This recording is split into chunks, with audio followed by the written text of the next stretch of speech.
بابر اس وقت تک ہندوستان پر 4 حملے کر کے اپنی حکومت کے لیے زمین تیار کر چکا تھا، جس وقت اس کو حاکم پنجاب دولت خان اور ابراہیم لودھی کے بھائی علاؤ الدین اور چتوڑ کے راجہ رانا سانگا کی جانب سے ہندوستان آنے کا بلاوا ملا۔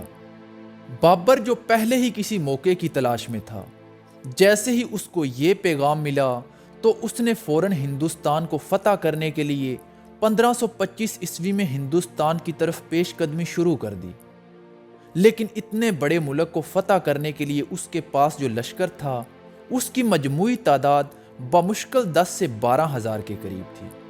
پنجاب کو فتح کرنے کے بعد اس نے آگے بڑھ کر پانی پت کے میدان میں ابراہیم لودھی کو شکست دی اور اس کے بعد دہلی اور آگرہ پر بھی قبضہ جما لیا۔ دہلی اور آگرہ کی فتح کے بعد بابر نے اگرچہ ملک کے کسی حصے میں باقاعدہ لشکر کشی شروع نہیں کی تھی، لیکن پھر بھی شہزادہ ہمایوں اور دوسرے مغل سرداروں کی کوششوں سے چند ماہ کے اندر اندر مندرجہ ذیل مقامات زیر ہو گئے، جن میں قلعہ سانبل، اٹاوا، کنوج، دھولپور، جلیسر، جونپور، کالپی، بیانہ اور گوالیار کے قلعے شامل تھے۔ یہاں کے امرائے سلطنت نے بابر کی اطاعت قبول کر لی تھی۔ چتوڑ کا راجہ رانا سنگرام سنگھ عرف رانا سانگا، جس نے بابر کو ہندوستان آنے کی دعوت دی تھی اور یہ وعدہ بھی کیا تھا کہ اس کی فوجیں بابر کی فوجوں کے ساتھ مل کر ابراہیم لودھی سے لڑیں گی، اس نے جب یہ دیکھا کہ بابر نے ہندوستان میں پاؤں جمانا شروع کر دیے ہیں تو وہ بابر کے خلاف لڑنے کے لیے آمادہ ہو گیا۔ رانا سنگرام یہ چاہتا تھا کہ بابر ہندوستان آنے کے بعد ابراہیم لودھی کی حکومت کو ختم کر دے اور کابل واپس چلا جائے۔ اس کے بعد رانا سانگا ہندوستان میں راجپوتوں کی حکومت کا سنگ بنیاد رکھ سکے۔ لیکن جب رانا سنگرام نے دیکھا کہ مغلوں کا وجود راجپوتوں کے لیے پٹھانوں سے بھی زیادہ خطرناک ثابت ہو سکتا ہے، تو اس نے مغلوں کو ہندوستان سے نکالنے کے لیے زبردست فوجی تیاریاں شروع کر دیں، اور معاملہ یہاں تک بڑھ گیا کہ اس نے تمام راجپوت حکمرانوں سے استدعا کی کہ وہ ہندوستان سے مغلوں کو نکالنے کے لیے اس کی مدد کریں۔ چنانچہ تمام راجپوت رانا سانگا کے جھنڈے کے نیچے جمع ہونا شروع ہو گئے۔ راجپوتوں کے علاوہ سکندر لودھی کا بیٹا محمود لودھی بھی ان کے ساتھ آ ملا۔ اس کے علاوہ وہ لودھی سردار جو بابر سے شکست کھا چکے تھے، اس مارکے میں رانا سانگا کے ساتھ شامل ہو گئے۔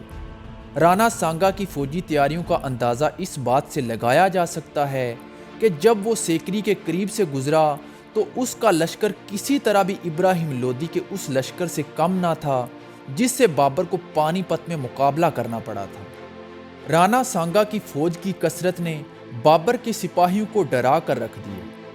بابر نے ان حالات کو دیکھتے ہوئے اس جنگ کو مذہبی رنگ دیا اور ایک زبردست تقریر کی اور آئندہ شراب پینے سے بھی توبہ کر لی، جس سے اس کے سپاہیوں کے حوصلے بڑھ گئے اور وہ جنگ کے لیے تیار ہو گئے۔ بابر یہ جانتا تھا کہ اگر اس نے کھلے میدان میں راجپوتوں سے لڑنے کی کوشش کی تو وہ اس کو سیلاب کی طرح بہا کر لے جائیں گے، اس لیے اس نے ایک قلعہ بند چھاونی بنانے کے لیے دفاعی حکمت عملی کی منصوبہ بندی کی، جہاں وہ اپنے دشمن کو کمزور کر کے اپنی توپوں کا استعمال کر سکتا تھا۔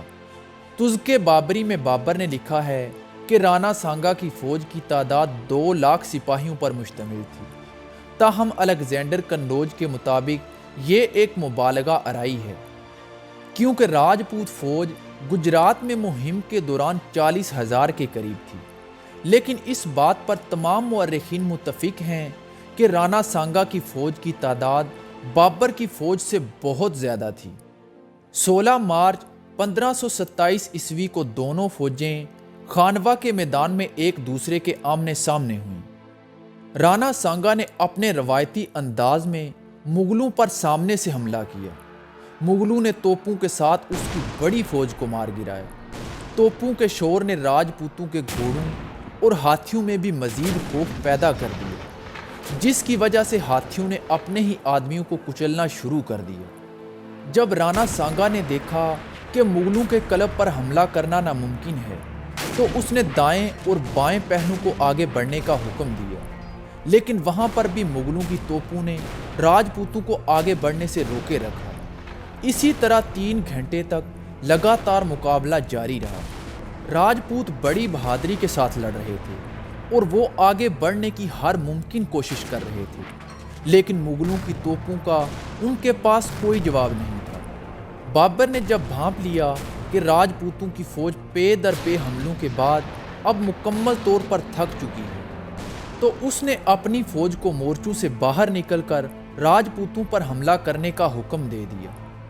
اسی دوران رانا سانگا کے اتحادیوں کی فوج کا ایک حصہ رانا سانگا کو چھوڑ کر بابر کی فوج سے جا ملا۔ اس کے بعد جب رانا سانگا زخمی ہو کر بے ہوش ہو گیا تو راجپوتوں کے قلب میں افراتفری پھیل گئی۔ بابر نے قلب کو کمزور دیکھتے ہوئے اپنا سارا زور قلب پر لگا دیا۔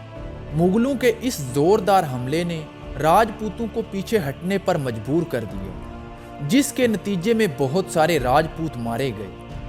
اس کی سب سے بڑی وجہ ان کے مرکز کا کمزور ہونا تھا، کیونکہ اس حملے میں ان کے بہت سارے سردار مارے گئے تھے اور رانا سانگا پہلے سے ہی بے ہوش پڑا تھا۔ راجپوتوں نے مغلوں کے دائیں اور بائیں بازو پر حملہ کر کے مغلوں کو پیچھے دھکیلنے کی کوشش کی، لیکن وہ ناکام رہے۔ اس جنگ میں بہت سارے راجپوت اور ان کے سپاہی مارے گئے اور یہ جنگ مغلوں کی فتح اور راجپوتوں کی شکست کے ساتھ ختم ہو گئی۔ راجپوتوں اور ان کے اتحادیوں کی لاشیں بیانہ، الوار اور میوات تک پھیلی ہوئی تھیں۔ اپنی فتح کے بعد بابر نے دشمن کی کھوپڑیوں کے مینار کھڑے کر دیے۔ کھوپڑیوں کے مینار کی تعمیر کا مقصد ایک عظیم فتح کا ریکارڈ نہیں تھا، بلکہ مخالفین کو دہشت زدہ کرنا تھا۔ اس سے قبل بھی یہ حربہ بابر نے باجوڑ کے افغانوں کے خلاف استعمال کیا تھا۔